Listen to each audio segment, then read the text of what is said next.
আজ আমি বাটা মাছের ঝাল বানাবো। তার জন্য দেখো মাছগুলোকে কেটে লবণ হলুদ মাখিয়ে রেখেছি। এবার এগুলোকে তেলে ভাজবো। আর মাছগুলোকে রান্না করব দেখো বেগুন, আলু আর দুটো ঘরে কচুরমুখী ছিল সেটাও দিয়ে দিয়েছি, কাঁচা লঙ্কা আর জিরে আর সর্ষে বাটা দিয়ে রান্না করব, ঝাল করব মাছের। আর হচ্ছে কালো জিরে ফোড়ন দেব।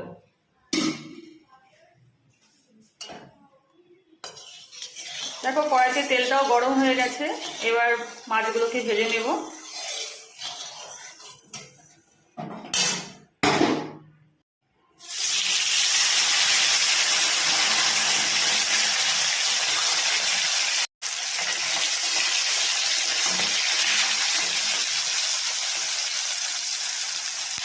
মাছগুলোকে এপাশ ওপাশ করে একটু লাল লাল করে ভেজে নেব।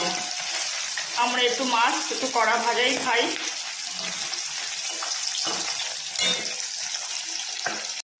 মাছগুলো ভাজা হয়ে গেছে। এবার আমি এগুলোকে তুলে নিচ্ছি, নিয়ে বাদবাকি আরও যে মাছগুলো আছে সেগুলোকে ভেজে নেব।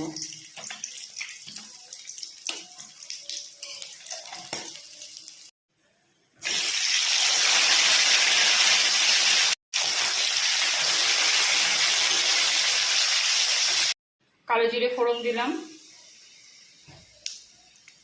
আলুগুলোকে ভেজে নেব।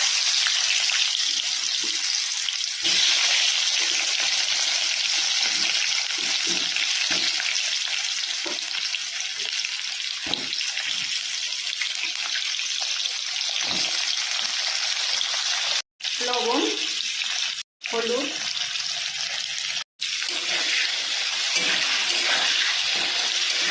একটু ভালো করে লাল লাল করে ভেজে নেব। তারপরে বেগুনগুলোকে দেব। কাঁচা লঙ্কাটাও দিয়ে দিলাম। আলুগুলো ভাজা হয়ে গেছে। এবার আমি বেগুনগুলো দেব।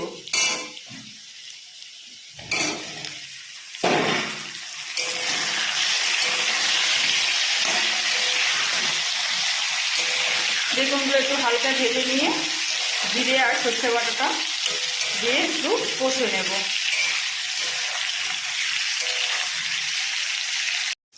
আলু বেগুনগুলো ভাজা হয়ে গেছে। এবার আমি জিরে আর সর্ষে বাটাটা দিয়ে দেবো।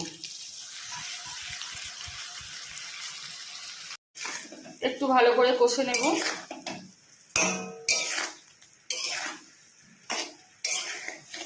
এবার জলটা দিয়ে দিলাম। এবার মাছগুলো দিয়ে দেবো।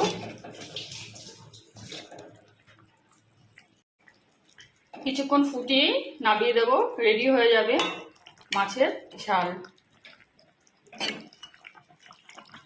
মাছ দিয়ে বেশিক্ষণ ফোটায় না, কারণ মাছগুলো খুব নরম হয়ে যায়। রান্নাটা আমার কমপ্লিট হয়ে গেছে। এবার আমি নামিয়ে নিচ্ছি।